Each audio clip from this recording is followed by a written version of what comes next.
Tem tempo para pergunta? Eu tenho tempo para pergunta? Tem tempo para pergunta? Tem tempo para pergunta? Eu tenho tempo para pergunta? Tem Tempo para Pergunta, o podcast oficial do TDC.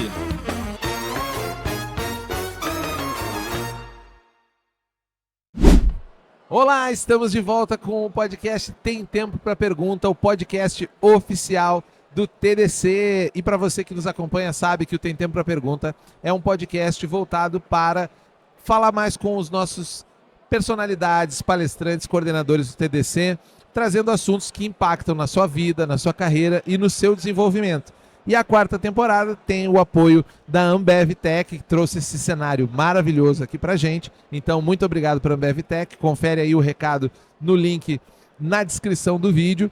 E hoje eu estou aqui com uma grande amiga de longa data. Já fizemos algumas peripécias aí em eventos por Santa Catarina, que ela é manezinha aqui da ilha. A gente estava brincando agora. Queria dar boas-vindas para Patrícia Prado, que é cofundadora da Ideativo Design. Seja bem-vinda. Obrigada, Júlia. Obrigada pelo convite. Estou muito feliz de estar podendo participar e prestigiar também o TDC, que também venho desde na época que era lá no hotel ainda. Exato, lá no Oceania. Né? Isso, a empresa que eu tinha na época nem era Ideativo, era focada em marketing digital, então, acompanho a história do TDC há bastante tempo. E o evento não é só um evento, ele reúne pessoas que a gente se encontra nos Exato. eventos, a gente faz amigos aqui, né? É um grande momento. E é um exatamente. grande momento de a gente reencontrar as pessoas, então eu acho ótimo. Vida longa ao TDC. Sim, sem dúvida. Estamos hoje aqui no TDC Floripa 2024, ela é a 17ª edição de TDCs em Eita. Florianópolis. Você sabia dessa? Não, nunca parei pra contar, na real. Te trouxe um dado. Sabe acho aquela, Vou que- te dar um dado, assim. Eu tava pensando aqui, quando foi a primeira vez que eu vim? Não lembro. Faz tanto tempo que... Faz, assim, em anos, né? Pensando assim, quantos anos faz que a primeira vez que eu vim? Não lembro. Eu vim no TDC 2013, para a trilha de marketing digital. Já era aqui? Não, era lá no Oceania. Ah, então deve ter sido Acho na mesma que época. foi o penúltimo que foi lá. Deve Cheguei ter em sido- dois deve- TDCs lá. Deve ter sido na mesma época, então. Que eu comecei a participar mais dos eventos, né? Isso. Então, legal. Que massa. Que continue bastante E tempo. eu fiz a brincadeira que a gente já fez eventos juntos, já trabalhamos juntos, muita coisa legal.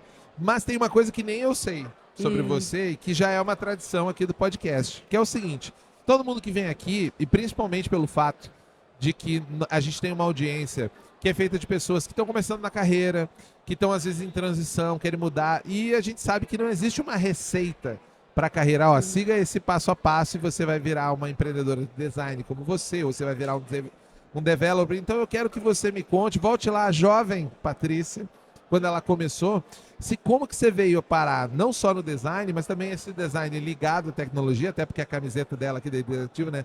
Design and Technology for People. Como que foi essa passagem? Se foi uma coisa de inspiração, a paixão, ou se você tropeçou nesse negócio, porque às vezes a pessoa tropeça e vira a sua missão de vida. Como é que foi esse começo lá?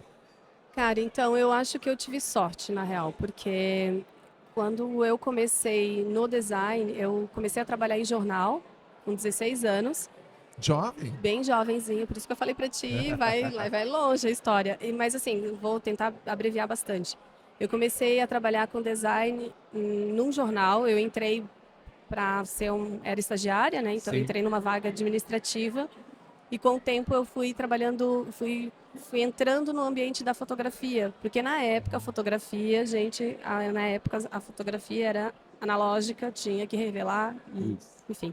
Você demorava alguns dias para ter uma foto. Era mais complexo, assim. Então eu comecei a trabalhar no arquivo fotográfico, comecei a ter contato com o mundo visual do Sim. jornal, da mídia, não só o jornal, da mídia, Sim, né? E daí ali eu falei, cara, eu acho que é aqui que eu quero ficar. E daí eu comecei a estudar formas de continuar nesse ambiente criativo, porém estruturado, né? Sim. A criação não é uma coisa de arte. Eu não queria a arte em si, mas eu queria um ambiente criativo. Sim. E daí eu comecei a pesquisar, descobri que tinha uma área que cuidava disso, que era o design, e daí comecei a fazer a faculdade nessa área. E daí pra frente foi os caminhos. Mas Daí- nem era tão tradicional, eu acho, faculdade de design nessa época. Não, que era demorou pra vir comunicação e expressão na época. Ah, sabia, porque assim, é muito recente, né, que a gente conseguiu se separar. Porque o pessoal não conseguia decidir se a gente estava na arquitetura, se a gente estava na artes, onde é que estava o design nessa história. É, né? tanto que o design, a formação básica, assim, vem muito da arquitetura, vem muito da arte, então ela concentra essas coisas e daí com o tempo entrou em engenharia também, que daí Sim. design de produto, enfim. Mas aí com o tempo, fazendo a faculdade, dentro do jornal mesmo eu fui migrando, então saí Sim. da fotografia, aí fui para diagramação, aí passei para infografia, aí da infografia eu entrei no mundo digital. E daí foi ali que o universo meio que se expandiu além do jornal. Sim. Eu comecei a enxergar coisas que Além da dimensão comunicacional, digamos assim, do design. além do formato jornal, digamos Certo. assim. Daí, com isso, quando eu comecei a trabalhar com infografia para dentro do universo digital, eu não tinha quem codasse, por exemplo. As coisas que eu fazia, eu precisava fazer as coisas se mexerem, né? Na época, Fazer uma animação. fazer as uma- coisinhas balançar lá e pular e uma fonte vir diferente, enfim.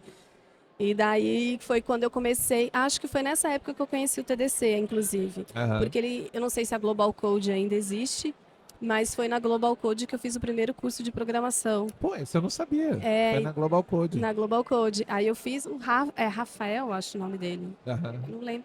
Eu acho que é Rafael o nome dele. E eu vi ele aqui hoje até, inclusive. Aham. Que legal. Daí eu comecei a fazer o curso justamente porque eu precisava codar as coisas que eu estava fazendo. Mas não era uma coisa imposta pelo jornal, assim, era uma necessidade que eu senti de ampliar, de fazer as coisas funcionarem com mais rapidez. Ter mais ferramenta no teu porque portfólio. eu era da RBS, então tudo dependia de Porto Alegre, Sim. da Zero Hora. Então eu fazia as coisas do layout, por exemplo, e mandava pro pessoal da Zero para eles colocarem código nas coisas, os Entendi. links de acesso, vai e vem e tal. E daí, para que eu tivesse mais autonomia, não ficasse fazendo aqui, mandando para lá, e eles demoravam, porque daí tinha o rolê da Zero Hora para fazer, e a Sim. Zero Hora Era gigantesca. monstruosa, ainda é, eu acho, né? Deu uma diminuída agora, principalmente com o crescimento do Do digital. porque caiu um o jornal não soube lidar muito bem com essa Isso, situação, assim, isso. bem coisa da indústria fonográfica, Isso, bem não soube exatamente. lidar, a mídia não soube lidar com a tecnologia. E daí, na época, eu ficava nessa dependência deles. Aí eu falei, meu, velho, eu não posso ficar esperando os caras demorar. E jornal, é hard news, é agora, Sim. saca? Diário. Nossa, eu não sei como eu sobrevivi, sinceramente. Eu realmente falo assim, cara, eu Pegou amava. casca, mas pegou casca. Eu amava aquele ambiente, mas chegou um momento que eu falava, meu, tô velha pra isso, cara. Tem que ser alguém que tá ali, ó, na mais loucura, na na loucura. pilha, assim. E era bem pilha mesmo. Aí, pra não ficar esperando, eu comecei a codar as minhas coisas aqui. Aí eu aprendi na Global Code e aplicava ali. Aí ia fazendo assim. Aí, óbvio, eu sei fazer, hoje em dia eu sei codar. Sim. Não é que eu sei codar, gente. Não, peraí. É. Deixa eu reformular isso aqui primeiro. Lembra que você tá num ambiente que só tem desenvolvedor para tudo até lá. Então, eu entendo e sei fazer as coisas funcionarem. Perfeito. Se alguém vier perguntar pra mim assim, como que tu fez? Eu vou falar, não sei, só sei que tá funcionando, Será? entendeu? Aí a pessoa vai ler o código e vai dizer, meu Deus, isso aqui tá uma bela... Então, aí foi mais por causa dessa época mesmo, assim, saca? Sim. Daí foi onde eu entrei no ambiente da tecnologia. E daí foi onde eu conheci o UX, que eu conseguiria aplicar conceitos humanos dentro de um ambiente que é de engenharia, sabe? Sim. E daí eu fui trabalhando nesse sentido. Aí conheci o TDC, comecei a participar do TDC, comecei a olhar para o universo de UX. Aí conheci outros eventos de UX que eu comecei a participar. O XConf, já vou fazer um jabá para os guris. O XConf, Legal. que é lá de Porto Alegre também. Sim.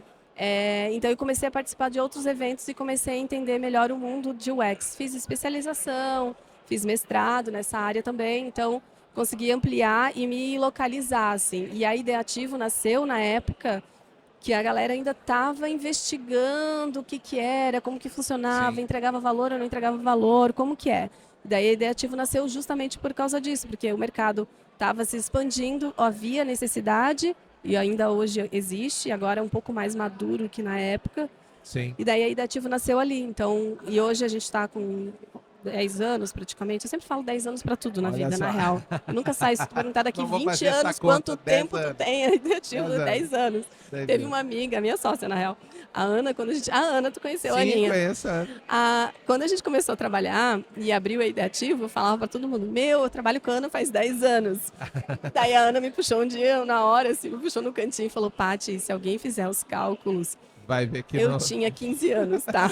Daí eu, ai meu Deus. Mas tem que fazer o combo de não falar a idade junto, entendeu? Aí você faz Não. o que não, trabalhando 10 anos junto. Todo A gente mundo tá acredita. super bem, a gente tá super bem. A gente já teve Mas super experiente, mas tá super bem. Mas ela que sabia, né? Daí ela falava, Sim. Maria, se alguém calcular, tu tipo, tava no colégio ainda, saca? Sim. Porque eu tenho essa mania de falar tudo 10 anos, né? Eu não sei quanto tempo na real. Mas funciona. E é interessante que essa tua carreira, essa tua jornada, ela tá muito numa vertente de... Fui sempre buscando mais, né? Buscando mais conhecimento, buscando mais o que está acontecendo. A própria Ideativo nasceu ainda de uma ideia muito embrionária, não é? Era. Porque tem gente que entra em mercado, eu vou buscar um mercado muito consolidado para colocar, para empreender. Não foi o teu caso, você foi Não. atrás de uma coisa nova. Não. Já existiam alguns escritórios aqui em Floripa, principalmente, que a gente se dá bem, a Catarinas, a Sensoramas. Então a gente se conhece porque eu acho que todo mundo nasceu ali junto, sabe? E cada uma tem seu mercado, e cada uma são todas mulheres, Que é que é interessantíssimo lindo isso, né? demais. Até quero fazer um dia, reunir só a mulherada pra gente Sim. falar como foi essa jornada, assim, sabe? Seria incrível, seria incrível. Porque... E a gente se conhece, se dá bem, tudo. E é engraçado que a gente nasceu meio que junto nessa época. É óbvio, a Catarinas e a Sensoramas têm mais tempo que a Ideativo, Sim. estão mais consolidadas no mercado. A gente ainda está tentando se estabilizar em uma empresa pequena. Mas a gente tem um outro objetivo. Eu não tenho, pelo menos, eu converso muito com a Ana a respeito disso. A gente não tem a pretensão de ser um escritório grande, tipo agência, que entra e sai, vem muita coisa e tal. Muita gente trabalhando. tudo Muita quanto é lado. gente. A gente queria ter um pote menor, ser meio que clientes específicos, sabe? Com uma galera pequena, para não perder essa questão humana, assim, sabe? De, Sim. tipo, estar junto, de conversar, de trocar ideia, de beber junto, sabe? Então, quando está muito grande, a gente perde um pouquinho essa questão da proximidade, sabe? Sim. Então, a gente não tem essa pretensão de ser um escritório muito grande. A gente quer Entendi. ficar pequenininho mesmo, que é o Para confort- manter os valores ali de você. e é confortável, assim, a gente não tem... eu tenho pavor só de lembrar da época do jornal, que tinha que ficar desovando coisas sem nem pensar no que você está fazendo, sabe? Super entendo. Então, não é o que a gente quer fazer, assim, a gente quer realmente ficar menorzinho e a gente está confortável aqui, tá quentinho, sabe? Vamos ficar que tá quentinho. Mas tem essa coisa da tecnologia de UX, né? Que vocês foram atrás e se especializaram. E isso é uma coisa que eu tenho falado em alguns episódios aqui com as pessoas que eu tenho entrevistado, exatamente sobre como o nosso mercado de tecnologia, ele é um mercado muito pressionado, né? A gente parece estar sempre correndo atrás da próxima coisa. Né? E como que você vê daquele momento, há 10 anos atrás, pegando essa brincadeira, a evolução do que você entendia como sendo esse design de experiência de usuário, quando você começou a trabalhar com isso, obviamente que não foi você que começou, mas que começar a vir nesse mercado, para o entendimento que você tem hoje e que você aplica no seu dia a dia. Você consegue fazer, sei lá, um paralelo, assim, poxa, isso aqui era muito diferente, isso aqui é a mesma coisa, como é que você vê isso? Tu fala mais no sentido de dar uma panorâmica. O que você acha que Do mudou que do que foi. como você fazia e como você faz hoje? Gente, assim, eu vou para coisa bem prática, nem vou para questão estratégica, nada Sim. disso. Eu vou coisa bem do dia a dia corriqueiro, assim. Para ter noção, quando eu comecei a trabalhar com UX, eu fazia telas, desenhava telas na época no Illustrator. Nossa, Exportava no PDF e fazia as interações no PDF. Para conseguir fazer os cliques de uma página para outra, fazer o do que você está fluxo, fazendo. pensar no fluxo e tal. Então, essa evolução de ferramenta para o nosso trabalho otimizou pra caramba, assim, ó, tipo, a gente tem ferramenta hoje que sai praticamente pronto o negócio, sabe? Com código já junto. Claro que o código, amigos desenvolvedores, eu sei que vem sujinho, assim, que tem que dar uma limpadinha. mas já vem bem estruturado, Com sabe? certeza. A camada de UI ali já vem com os espaçamentos bonitinhos, dá para fazer os tokens já mandar pro front-end, por exemplo, com as nomenclaturas certinhas para ele criar a biblioteca dele, tudo certinho. Na minha época, essa conexão Era muito complexo. não tinha. Ou tu sentava pertinho da pessoa e falava junto ali, mostrava como as coisas funcionavam, e ainda tinha a barreira da comunicação. Sim. Eu tive sorte porque eu eu estudei um pouquinho de código, então eu consegui acessar esse universo da engenharia. Mas quem era designer na época que não tinha essa bagagem, era muito difícil conversar, entendeu? Porque Sim. tu tá falando de uma coisa aqui, ele tá entendendo outra XPTO e tá no outro Sim. universo, assim. Então era muito mais difícil essa parte ferramental, né? Sim, inclusive eu acho até que o desenvolvedor, ele foi se aproximando mais do negócio, né? Até por sobrevivência, né? Aham. Ele tinha essa necessidade de entender melhor o negócio, porque ele não podia mais ser o gargalo. Porque tem um fato que eu acho que é importante, e até queria te ouvir também sobre isso. A tecnologia ela foi quebrada em muitas competências que antes era tudo desenvolvedor. Aquele cara ficava no cantinho. Claro que a tecnologia mudou, as interfaces mudaram, os meios mudaram. Veio a cloud aí que te permite, com muito pouco recurso, muito pouco dinheiro. Eu lembro que há 15 anos atrás fazer um aplicativo era um rolê Nossa, gigantesco e caro, Hoje em né? caro. Também é caro hoje. E hoje também você continua sendo consegue caro, mas rapidamente subir Diferente. um e-commerce. Você está vendendo um produto que No você code, né? no code, que você embarcou na China um container, ele está vendendo no outro dia aqui. Aham. Né? Então, tem essa coisa da mudança da perspectiva do design. Mas Não isso, querendo te interromper, segura aí Mas tua me linha de interrompa, me raciocínio. interrompa, me Só para interrompa. dizer assim o quanto a tecnologia facilitou a nossa vida. Então, assim, por mais que o cara tava lá no escurinho codando, olha a quantidade de coisas maravilhosas que aconteceram depois disso, sabe? A facilidade que o engenheiro trouxe, sabe? E daí unindo as forças, aí que a gente tem produtos completamente inovadores. Mas essa questão da facilidade, tu tá falando, entendeu? Isso. Isso, quem faz isso aí? Com É cer- quem coda, sabe? Sem dúvida, sem E dúvida. daí quem faz funcionar de fato, assim, né? A ideia surge e tal, mas quem faz funcionar de fato é quem desenvolve, sabe? Então é um universo incrível. Sim, Desculpa te e- interromper, porque eu queria elogiar os nossos amigos desenvolvedores. Não, que mas eles eu são achei foda. fantástico, porque eu quero apontar exatamente. Falei palavrão. Não tem problema, não tem problema. Tá tudo certo, tá tudo em casa. Desculpa aí, rapaz. O importante é Rapaz. é a naturalidade, isso que nos interessa. Mas o que eu queria dizer da posição de UX Uhum. é até uma coisa que você já pincelou no momento ali que você falou, nem vou falar do estratégico, porque eu acho que antes UX era aquilo que você falou, desenha os layout aí, né? E Nossa, hoje o com desenvolvimento já começa mais integrado com essa coisa estratégica da UX, não é isso? Aí olhando para negócio, né? Olhando para estratégia e tal. Na época, nas antigas, assim, a galera queria muito entregável. Ter o tangível na mão, assim, né? E hoje, por que a gente está entrando mais na estratégia? Tanto até o desenvolvedor também precisa estar mais na estratégia. Porque dilui as competências, cada um tem um olhar diferente para aquilo ali. O dono do negócio tem um olhar de negócio, o UX vai trazer a visão do cliente dele para dentro, vai fazer essa ponte, essa cola. Quase como um advogado do cliente. É, ali. advogado do cliente. E o desenvolvedor vai vir com a parte técnica. Então não adianta nada a gente projetar uma coisa incrível, maravilhosa, que atende o negócio, que vai demorar 10 anos para fazer no código, entendeu? Então Sim. o teu olhar do desenvolvedor também nessa parte estratégica ajuda nisso. Cara, olha só, isso dá para fazer, mas vai demorar tanto tempo. Que tal a gente fazer assim, sabe? Trazer outras possibilidades que do mundo da engenharia que facilita o negócio. Então, e essa questão da virada do valor, do negócio entender esse valor, é o que faz a diferença na agilidade, na rapidez, na flexibilidade do negócio, entende? Sim. Quanto mais essas pessoas estiverem integradas, sem os grandes feudos que existiam antigamente, que daí é essa coisa que o panorama estratégico antigamente era feudo, para Sim. entrar ali dentro era um troço difícil, assim. E hoje já não, hoje tu já vê, nem todo desenvolvedor tem vontade e tem desejo de estar numa mesa de negócio. Sim. E eu acho isso muito, muito ok, assim, cara, eu gosto de codar, não quero ficar sabendo disso e tá tudo certo.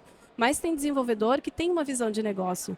Sim. E essa pessoa tem que estar junto também para discutir essas coisas. Sempre quando a gente faz, pelo menos a parceria de UX com empresas, porque a gente não tem código dentro da Ideativo, né? Certo. A gente presta serviços para empresas que têm código. Ok. E a gente sempre, quando a gente está definindo alguma coisa, nós, pelo menos na nossa parte, a gente sempre tenta puxar alguém da engenharia para perto para estar junto olhando aquilo, porque a gente tem, pelo menos o pouco conhecimento que a gente tem de código ajuda a gente já a reduzir algumas coisas. Sim. Mas E você tem até o vocabulário, né, para lidar com isso. mas quem tá no dia a dia, no vulco-vulco ali, que sabe Sim. que onde o bicho pega, é que vai conseguir opinar e dar olha para isso, sabe? Isso aqui vai ser um impedimento lá na frente. Então, essa comunicação integrada com essa equipe juntas, por isso que o Agile funciona, Sim. quando aplicado da maneira correta, certinho, sim. funciona por causa disso, porque tu tem todos os atores discutindo o mesmo problema e traz todos os pontos de vista. Ele dá treta e é ótimo da treta também, não tem problema, sabe? Porque faz parte do rolê. Sim, sim. E essa visão estratégica, hoje em dia, já está mais diluída, assim, sabe? Antigamente era bem mais difícil, nossa senhora. Imagino. E até pensando pelo lado mais, por assim dizer, filosófico, né, do UX, eu tenho uma visão muito particular, que na minha opinião, UX, o trabalho de um UX é tudo aquilo que está entre o cliente e aquilo que ele quer. Né? Seja para colocar coisas ali que facilitem ele chegar ou para tirar coisas que estão atrapalhando ele chegar lá. Uhum. E a gente sabe que a gente trabalha num mercado que a dinâmica dele de entrega não necessariamente está voltada para entregar o melhor produto, mas sim para entregar o produto com o preço e o custo dentro de uma lógica. E a gente tem vários produtos que você olha e pensa assim, quem foi que pensou esse negócio? Não faz sentido, ele me atrapalha de eu chegar no final. Pô, era para ser uma ferramenta, era para me ajudar, as coisas não conversam.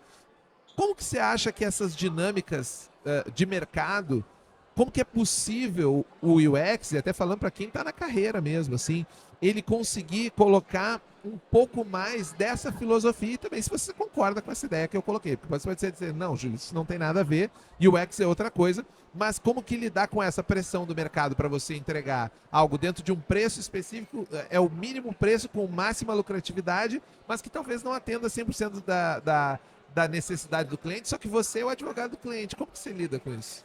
Tu diz o equilíbrio das forças aí, negócio, tecnologia e cliente, né? Eu sempre falo que o designer ele é um mediador, né? Então, assim, ele está ali com a posição de puxar as coisas que ele descobre lá na ponta final com o cliente. Mas a gente não tem todas as variáveis. Tem variáveis que vêm do comercial, tem variáveis que vêm do suporte, tem variáveis que vêm do próprio negócio, de custo, de concorrência de mercado. Todas essas variáveis não são do domínio de UX. O UX está no domínio da entrega do melhor produto, da entrega da usabilidade, da entrega da experiência para o cliente. Mas todas essas outras variáveis também fazem parte da base fundamental para o UX poder trabalhar. Digamos assim, ó, se a gente vou trazer uma coisa bem prática, assim, enfim, teste AB. Certo. Tem 2 páginas, uma está convertendo. Eu estou formulando a ideia agora, tá? Pode ser que eu fale alguma bobagem. Assim. Não, mas vamos lá, eu confio em você.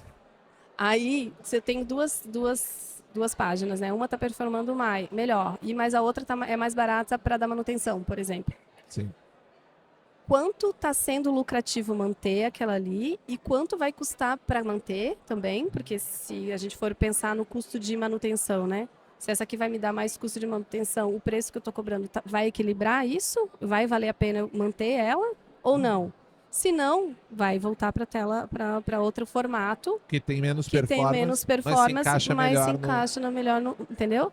Entrega da mesma forma, só que ela não tem a performance que a outra teria. Então, é mais ou menos nesse sentido, assim, tu consegue equilibrar essas coisas olhando para essas outras variáveis, que não são só do domínio do UX. Sim. Por isso que eu falo que é mediador, porque a gente está ali defendendo o cliente, mas se tem esse argumento da equipe técnica, se tem esse argumento da equipe de negócio, e quando eu falo equipe de negócio não é só o CEO, é o comercial, é o suporte também, que estão lá na frente de batalha com o cliente, se essas outras variáveis compensam, o cliente vai esperar um pouquinho mais. A gente tem que entregar um outro recurso que também pode ter uma entrega de valor tão boa quanto, sabe? Então, sim. Tem que pesar os valores que tu está entregando. Se o valor que tu está entregando para o cliente compensa para o negócio manter, tudo bem. Agora, se o valor que tu quer entregar para ele está custando mais do que tu pode fazer, aí tu tem que dar um passinho atrás e ir vendo outras formas de alcançar aquilo ali. Então, é um equilíbrio de forças e nem sempre a gente acerta, né? Então Sim. o UX está ali para minimizar esses riscos. Às vezes dá certo, às vezes não dá certo, porque o comportamento de mercado também muda, a concorrência está aí. Então um equilíbrio de pratos diário, assim. É uma coisa, é uma construção. É uma construção. Eu acho, e é né? interessantíssimo, assim. Eu adoro ver isso acontecer, assim, sabe? E essa discussão entre a equipe, ó, a gente tem esse problema, vamos todo mundo pensar junto e tal. Ah, vamos fazer assim, assado. Testa, não dá certo, volta, faz de novo, sabe? Então, esse processo é interessantíssimo, assim, é lindo de ver. E eu até trouxe esse papo das múltiplas forças e pressões para poder entrar numa coisa que eu acho que é meio que default do nosso mercado, que é sempre existe a próxima coisa A que a gente próxima falou, tecnologia. a próxima tecnologia que vai de alguma maneira pressionar e às vezes não é nenhuma pressão técnica, né? Aliás, eu acho que inclusive às vezes é o Pressão de menor mercado. ponto. Às vezes até pressão no mercado. É uma pressão do mercado. Chega o cliente para você e diz assim, ó, eu quero essa pizza aqui, mas eu quero com IA. Uia. Eu quero Eu isso não aqui. sabia que tu ia fazer essa pergunta. Ai, meu Deus, eu te dei a deixa, né? Eu falei pra ti. Você falou. Então, eu queria saber assim, como que vocês estão lidando agora com essa? E provavelmente essa não é a primeira vez, já teve outros tipos de pressões e tal, vai mudando ao longo do tempo, vai se transformando, mas como agora, porque assim, acho que é bom fazer uma contextualização antes. Inteligência artificial, e eu já falei isso em outros episódios, mas eu acho que a gente tem que martelar isso. Não chegou hoje. É um negócio que só de TDC já tem 10 anos. O Watson, eu entrevistei aqui uma pessoa da RBN, o Watson tem mais de 15 anos, né? Que já era uma API que você poderia usar a inteligência artificial para gerar respostas preditivas gerativas. Só que agora ela chegou tão na borda que o cara que está dirigindo o Uber, ele está preocupado com a IA, né? E esse negócio de inteligência artificial aí? Você sabe que está no Jornal Nacional, está na revista, está na ponta. Como que isso tem impactado, você acha? E aí não só na sua vivência, mas você acha o mercado de UX, dessa coisa de que às vezes nem tem o que você falar sobre isso, porque não tem nada a ver com o que você faz, mas alguém pede a tal da pizza com IA. Essa é difícil, assim, porque me colocasse numa sinuca de bico agora, porque é uma coisa que está acontecendo. Aí, o que acontece? As pessoas acham muito legal, muito bonito, é buzzword, tá na inovação, quero estar... Quem não quer, né? Tá na ponta, ser inovador e tal. E daí vem aquela questão de colocar IA só por ter IA. Às vezes nem tem necessidade naquele momento ou naquele processo, mas a pessoa quer colocar porque quer estar na ponta, quer estar lá na frente. Mas o chat do meu site não pode ser uma IA para responder? Pode, desde que seja funcional, né? Sim. Que às vezes a gente vai falar com o chat e o chat, senhor, é uma URA. Lembra da URA? Isso, Diz que um, diz que Mas dois. até às vezes a URA é mais controlado, porque eu acho que uma das coisas que a galera não entende, principalmente quem trabalha assim mais na borda, é o caso da pessoa que diz assim, mas eu não, agora que tem esse chat GPT aí, ele pode responder por mim, eu não preciso mais ter um atendente na outra ponta. Só que ele esquece que dependendo de quem está na outra ponta fazendo perguntas, ele acaba direcionando aquela inteligência gerativa a gerar a resposta que ele quiser. Tem um caso até famoso do cara que criou acho que é uma companhia de, eu não sei se é companhia aérea ou se é de hospedagem, que ele conseguiu fazer o chat GPT. Ó, parece que acabou uma super palestra aqui do lado. Parece que tá bem interessante aquilo ali, Super né? interessante aqui do lado. Evento é isso, Uma né, galera? galera. Estamos no meio do evento TDC Tem um monte Floripa. de gente aqui do lado. E parece que ele criou um sistema de reembolso que a empresa não tinha, mas ele foi fazendo as perguntas certas e direcionando. Então, eu acho que tem um pouco disso também. Tem riscos envolvidos nesse processo, né? Tem. Eu só queria voltar um pouquinho ali, Júlio, porque eu acho que é uma coisa que é bem importante todo mundo entender da questão da IA. Cara, se tu não tem tempo para treinar uma IA, não use uma IA, porque tu só vai desgastar o teu cliente, entende? Sim. Então, eu vou colocar um bot por ter um bot, mas o teu bot não funciona, só irrita as pessoas. Então, não é aquele lance, né? Se for ou faz alguma coisa legal, ou não faz. Espera um momento para ter força para fazer uma coisa legal, porque senão acaba irritando e afastando mais cliente do que aproximando, entende? Sim. Só para fechar aquela parte lá, porque a gente pega muita coisa assim lá na empresa, de tipo, vamos fazer uma IA, Gente, para quê? Qual é o objetivo? dá para estruturar o dado e fazer um chatbot bonitinho? Se não der, não tem por que investir nisso agora, sabe? Sim. Então tem que ter essa questão do senso crítico, de olhar criticamente para o negócio e para a necessidade do negócio, não colocar IA por colocar IA, tá? Esse eu acho que é o primeiro ponto. Aí agora falando um pouco sobre a construção, né? É interessante você ter trazido o tema. Eu não sabia que o tema ia ser sobre IA, mas há algum tempo atrás eu dei um curso focado nisso, porque a gente trabalha bastante IA embutido em produtos, né? Sim. Embarcados em produtos. E eu fiz um curso, faz umas 2 semanas, e eu fiz uma pesquisa bem rápida, assim, nada profundo, nada intenso, né? Não foi uma coisa muito deep, assim. Mas, basicamente, o que eu identifiquei foi o custo das grandes empresas no treinamento da IA. Sim. Então, tá Estados Unidos e China ali juntos. Eu não vou chutar o valor assim específico, porque eu não lembro, mas assim, é uma coisa muita grana, só em treinamento. Sim. Não é nem só treinar a IA. Sim. Então, por isso que eu falo que pensar bem que não é uma coisa barata. É uma Sim. tecnologia nova e não é uma coisa barata de fazer treinamento, entende? Não, barato é você fazer uma brincadeirinha ali, que você pergunta, ela responde um negócio, você faz um prompt e tal.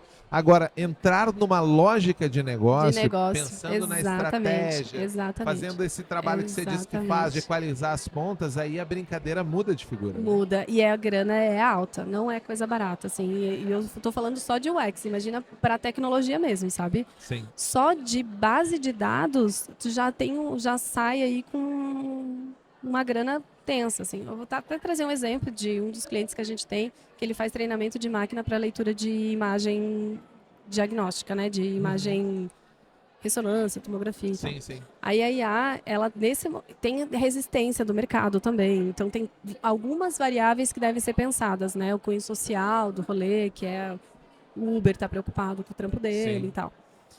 E daí, quando a gente estava trabalhando com essa inteligência artificial na leitura dessas imagens, os médicos, os audistas já ficaram atentos, assim. Tipo, como assim? Sim. Sabe? Aí, o que é? Eu não sei o que vai ser do futuro, mas até então, o que era a visão da empresa era facilitar, por meio da IA, potencializar a leitura de exames com alto risco. Então, assim, se entrou, o cara está lá na clínica, fez o exame, a IA já leu e viu que tem um alto risco ali, ela já coloca para o laudo ser o primeiro a ser visto, entendeu? Ela reorganiza uma função lista humana. Isso, ela reorganiza a lista de atividades do médico laudista. Então, basicamente, ela faz isso. Simples, né? Mas, para treinar a máquina ali já Mas extremamente complexo na prática. Muito complexo. Mas fazia a diferença. Porque, assim, uma clínica que tem... Aí, pensando no negócio, aí trazendo essa ideia da inteligência artificial e mudando para a visão de negócio. Para o negócio, como é que funciona? Se a clínica tem um equipamento de ressonância magnética, de tomografia, que é extremamente caro, o custo de manutenção ter isso é caro. Se o paciente que está ali fez um exame que, por algum probleminha, deu um erro da imagem, alguma coisinha, e o paciente vai embora, para trazer ele de novo, fazer o exame de novo, toda a preparação, contrastante, todo o rolê, isso é caro. Sim. Então, se a IA está ali, ela já consegue ler, ver o problema e já automaticamente ativar e acionar alguém para já tomar uma decisão, né? Uma tomada de decisão ali com o paciente ali ainda, entende? Claro. Então, para a clínica, isso é interessante. Se tu dilui daí a inteligência para vários, né? Sim, então, sim. olhando... Não, e até para a saúde também, como um todo, né? Porque para você poder filtrar em outro nível. Porque hoje a gente tem a triagem de saúde, né? Que ela é feita muito no nível de sinais e tal, mas ainda o exame é muito difícil. Você entra numa fila e a fila burra, né? A fila que é uma ordem de chegada. E isso que eu tô te falando é uma coisa que várias clínicas já estão correndo atrás, entendeu? Empresas de tecnologia também já estão fazendo isso. Não é uma só, já está se tornando um mar vermelho, porque não é uma ideia, digamos... Muito inovadora, considerando o panorama que se tem. Não né? é, mas é interessante, eu trouxe esse exemplo, é interessante para a gente tangibilizar essa ação da IA dentro dos modelos de negócios, digamos. E eu estou agora, eu não cheguei a comentar contigo, mas eu estou estudando uma área para o meu doutorado estou indo para linguística para tentar entender como a inteligência artificial, ainda não sei se é inteligência artificial ou se vai ser novas tecnologias, ainda não defini, mas eu estou participando de laboratório, do LabLing, que é o laboratório aqui da UFSC, para olhar no sentido de qual vai ser o impacto da IA ou dessas novas tecnologias no nosso processo cognitivo, no nosso processo de aprendizagem. E daí ali eu descobri, eu comecei no finalzinho do ano passado, peguei 2 aulas no final do ano passado e esse ano eu estou desde o começo do ano. Então, sei lá, deve estar uns 5 meses. Sim. E nesses 5 meses teve várias coisas que até então eu não tinha me ligado das novas tecnologias, das pesquisas. Que é assim, ó, não olhar somente para a tecnologia, mas também olhar para o caráter social, político, que cai em regulamentação, que cai, né, política pública, acesso a isso, sabe? Então tem outras variáveis que a gente, quando está produzindo alguma coisa ali no afã de fazer algo novo, a gente não se preocupa, mas que podem vir a impactar a sociedade lá no futuro. Sim, até eu queria adicionar aí, de repente pode ser até ser uma ideia, já que você falou no doutorado, né, de referencial teórico, tem uma cientista brasileira, cientista humana e jornalista, que é a Letícia Cesarino, não sei se você já ouviu falar, e ela escreveu um livro chamado O Mundo do Avesso, que ele é bastante usado na sociologia, que ele está lidando um pouco com essa questão de como gera as notícias falsas, esse tipo de coisa.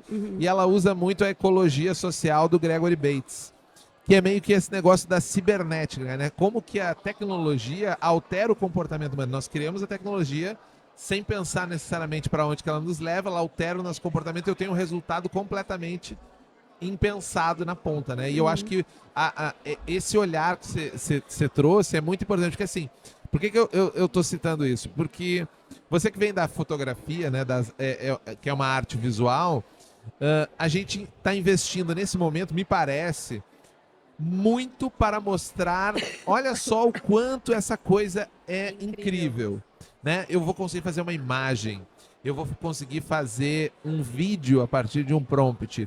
Só que, na verdade, o que a gente precisava era automações práticas, era ler um exame, fazer o ser humano precisar não cavar mais buraco, sabe? Não fazer força, não ter que bombear a água numa inundação. Novas fontes energéticas. Novas fontes energéticas. Você a não gente acha é muito que... inteligente. Exato, mas e aí, dado uma série de outras pressões que a gente conhece do mercado, do capital, isso virou é a trend do momento agora, né? Pô, a inteligência artificial de imagem, ela é roubo porque ela treina a partir de imagens de outras pessoas que a princípio não deram autorização para que essa imagem fosse treinada. Você pega um artista e você consegue lá dizer, eu quero um estilo Van Gogh, né? Será que o Van Gogh estaria topando que usasse a inteligência artificial? Então, como que você vê no futuro, para a gente pensar assim, eu quero a tua visão pessoal mesmo, que você... Extrapolar um pouco. Vamos extrapolar um pouquinho.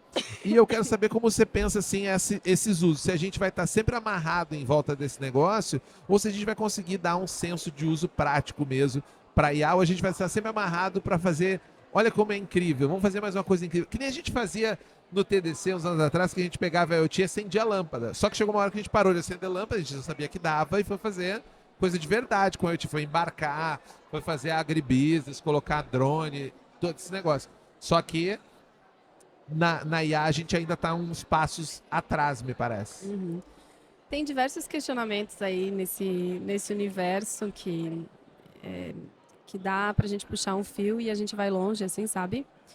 A primeira coisa que eu digo pessoalmente falando, eu tenho medo porque é incerto. A gente não sabe o que a IA vai ser lá na frente. Então eu tenho um certo medo, assim, e eu acho que é da natureza humana sentir isso, porque a gente vê coisas boas, muito legais, mas a gente vê muita coisa tensa, assim, que é desagradabilíssimo, sabe? Eu estava escutando um podcast esses dias que falou sobre o treinamento de imagem, de uma IA com imagem de crianças que estão aí na internet, sabe? Sabe como? Ou a gente vê esses geradores de vídeo que troca face e já é utilizado para vídeo de pornografia. Então, entrava nessa onda aí, eu não quis trazer porque me dá até uma palpitação, assim, sabe? Sim. Mas tem essas coisas pavorosas. Mas eu gosto até de ilustrar, porque... Isso tá aqui. A gente tá vendo, Porque às vezes mas tem muita coisa que a gente não tá vendo. sim, e a gente precisa ser explícito às vezes, porque a pessoa, se ficar no subtexto, a pessoa não entende o que você tá me falando. me dá gatilhos, assim. Não, eu super porque entendo. eu tô com uma criança em casa e tal, Sim. e daí isso me preocupa muito, sabe? Sim, Mas é uma coisa que é um futuro, é um medo incerto. sim, Eu acho que nós, como sociedade, vamos ter que nos reorganizar para tentar, pelo menos, ter um certo limite nisso. Sim. Porque tem coisas que hoje tá assim, ainda tá, é porque a gente ainda tá descobrindo, né? Então, acho que vai fazer parte do processo, mas em algum momento a gente vai ter que ter algumas delimitações, assim, sabe? Pensando em regulamentação, pensando sim, em invasão de privacidade, segurança, cibersegurança e por aí vai. sim. Então só um desses já daria uma ponta para a gente conversar horrores, assim. Claro, claro. Mas tendo uma visão geral pessoal, eu tenho um certo receio, mas eu acho que a IA é que nem a internet, não tem mais volta. Sim, Agora é a gente sofrer para aprender a lidar com isso. isso. Tá? A partir do momento, por enquanto tá no legal, Sim. muito massa, tá funcionando e nananã. Mas vai chegar num momento que a gente vai precisar olhar com isso com mais atenção, sabe? Tem muita gente que está aqui no Brasil já se especializando nisso, vendo o que as pessoas estão fazendo lá fora. Até lá fora também tá uma E zoeira. umas pessoas se posicionando bastante Aham. sobre isso, né? Porque eu concordo bastante com o seu ponto e às vezes eu acho que as pessoas entendem um pouco errado quando a gente fala assim que a IA é inevitável. E elas fazem um um silogismo, né? Que se é inevitável, logo não vou fazer nada. Não é ao contrário. Dado que a inteligência Exato. artificial, o capital já determinou, e essas coisas estão acima da gente, né? Não estão no nosso. E é legal, é divertido tu Não. colocar um troço lá e já sair pronto, Sim, sabe? Tipo, funciona, Mas eu tenho que saber que eu vou ter que ser agente desse processo. Eu preciso tomar ele nas minhas mãos, seja para criticar ele. Então eu acho que o artista tem que ir lá, pegar a IA, fazer a sua luta pela regulamentação, proteger as imagens dele. Tem vários artistas agora nasceram várias aplicações para embaralhar no código, né? Que toda a imagem é feita daquele código. Quando você abre uma imagem do arquivo quebrado, vem aquele ASCII, CCI, assim, que é um monte de código, que a galera já consegue embaralhar, que a IA não consegue ler, porque a IA vai ler a parte código pixel da imagem, né? Então, da mesma forma que existe uma ação que nós não temos muito como agir individualmente, existe uma reação que pode ser coletiva, seja para regulamentar, seja para combater os excessos, né? Criar esses limites que você falou. Eu concordo plenamente. Eu só acredito demais que quanto mais você diz assim, isso não é para mim, eu tô fora, todo mundo sai perdendo. Na realidade já tá dentro, né? Mesmo querendo estar fora, tu já tá dentro. Tem dados, os teus dados são eletronicamente transferíveis. Então, tipo, tu tem banco, tu usa banco, sabe? Então, Sim. não tem como dizer que não tá dentro. Ela pode não se preocupar, mas tá dentro, sabe? Todos nós já era. E você quer tem ver uma nativo escolha. digital ainda. Tipo, nativo Sim. digital nem sabe o que é ser analógico, entendeu? Então, Exato. E eu acho que as escolhas, elas estão dentro não do patamar do sim ou não, mas no patamar do que eu vou fazer, dado que isso é assim. Exatamente. Eu vou combater, mas como que eu vou combater? Eu não quero que a IA, ela sobreponha o artista a ponto de as pessoas não quererem mais usar os artistas e usar a inteligência artificial. Bom, então eu vou ter que ir lá e usar, aprender o que ela faz, trabalhar para extrair dela, tirar arte, alguma de fato. coisa dela, ou regulamentar o que não é bom, limitar o uso daquilo que eu fiz de alguma maneira e estar envolvido. Se eu não estiver envolvido, ela vai atropelar a gente. Não, tem várias discussões nesse sentido, assim, da arte, por exemplo, de acesso a dados, porque treinamento de máquina precisa de dados. Sim. Da onde que vem esses dados? Qual é a fonte? Quem que está utilizando? Quem que autorizou? São os meus dados. Quem que está autorizando isso? Exato. Que tem base que está aleatoriamente usando dados que não se sabe. Mas eu acho que a discussão é no sentido de realmente olhar para isso, um senso crítico, porque é uma coisa que não dá... É que nem foi a música também, que nem foi as grandes revoluções, entendeu? Tipo, já tá na mão da galera, não tem mais como tirar. Isso. Agora, como que a gente vai fazer para organizar que isso não se torne um crime, não seja criminoso, não faça mal pra gente, entendeu? Exato. Como sociedade. Então, essa visão, por agora, ainda está muito... Mas vai chegar um momento que vai ser necessário, entende? Então, em qual momento, quando isso vai acontecer, não se sabe o que vai acontecer para Sim. que isso se torne necessário. Também não sei, tenho medo. Mas, em algum momento vai acontecer. Eu não sou especialista em IA, já vou deixar Sim. claro, assim, gente, até compartilhar com vocês. Eu não sou especialista em IA, eu trabalho com algumas ferramentas que têm IA embarcada ali, mas o que eu trago é a visão da IA no meu trabalho, da IA que eu Sim. vejo, das coisas que eu pesquiso.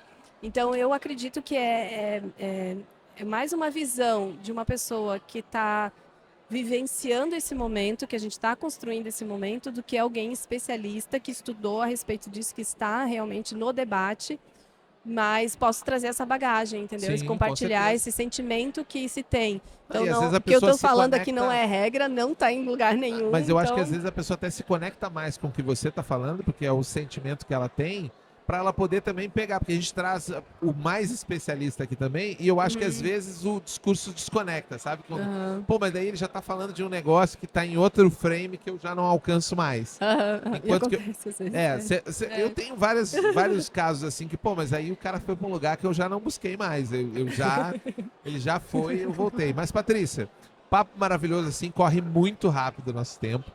E eu quero, pra a gente ir para os nossos finalmente, exercer com você mais uma tradição do nosso podcast aqui, do Tem Tempo para Pergunta, que é sempre que o pessoal da tecnologia tá para lá e para cá, tá sempre de mochila. Eu vi que você veio de bolsa, Vim. mas vale também a bolsa, não só a mochila, que é você deixar alguma coisa que você carrega na sua bolsa, mas pode ser uma bolsa metafórica, que é uma indicação de um livro, um filme, um legal. documentário, alguma coisa, uma indicação cultural que possa agregar mais para nossa audiência sobre a sua área, sobre o tema, ou sobre o que você quiser também. Se você quiser dar outra dica, tá liberado. Tá. Deixa eu pensar aqui. Que é para pegar de surpresa mesmo. Eu vou passar para vocês um livro que eu estou relendo agora, que eu acho incrível esse livro, porque ele não trata somente de design, ele traz questões bem palpáveis, assim, que é Design para o Mundo Complexo, do Rafael Cardoso. Legal. Rafael, se você estiver vendo, eu nunca tive a oportunidade de dizer, mas eu sou tua fã, tá? Tem legal. vários livros seus lá em casa, que eu gosto muito. E que ele escreve muito bem, é uma leitura gostosa. Então, eu vou dar essa dica, Design para o Mundo Complexo. Tô pensando aqui de filme, coisas legais, assim, para indicar. Eu tenho uma referência da área de inteligência artificial, que foi o nosso papo aqui, que eu gosto muito de acompanhar ele, que é o Diogo Cortis. Ele é uma dessas pessoas, ele tá dentro da academia, ele está estudando bastante. Ele está estudando bastante a respeito, então eu acompanho o conteúdo dele, porque ele me deixa bem atualizado com as questões de olhar para IA com essa... Ok, é legal, é muito legal, mas e aí, sabe? Como que a gente vai... Não controlar, mas como que a gente vai tentar minimizar os impactos negativos que ela pode trazer para a gente. Então eu acompanho bastante ele, indico a galera para acompanhar também, porque ele traz esse caráter mais humano, sabe? Sim, sim. Menos técnico e mais humano mesmo da utilização da IA. Tem várias outras coisas, mas acho que agora eu não vou lembrar, porque assim me senti muito pressionada agora. Mas tá ótimo. Já tinha um livro, eu pedi uma, você deu duas. Duas, né? Então você já encheu a mochila da nossa galera. Ah, que legal. Então eu que queria legal. te Espero que agradecer gostem. demais Obrigada, pela obrigada. vinda. Tá com a mão gelada. Sim, mas eu não tô nervosa, eu tô bem tranquila. Ah, É tá. ótimo conversar contigo, Então tá porque bom, então tu tem essa técnica de deixar a gente super à vontade, tá coisa ligado? boa, então, coisa boa. muito feliz. Então, eu tô muito feliz. E pra gente fechar, eu queria que você desse como que a galera pode se conectar, se ela quiser saber mais sobre o X, o Aham. material que você faz, como que a galera pode se conectar na internet com você. Legal. Então, gente, nas redes vocês podem encontrar todos os materiais da Ideativo com @ideativo, Ideativo Design.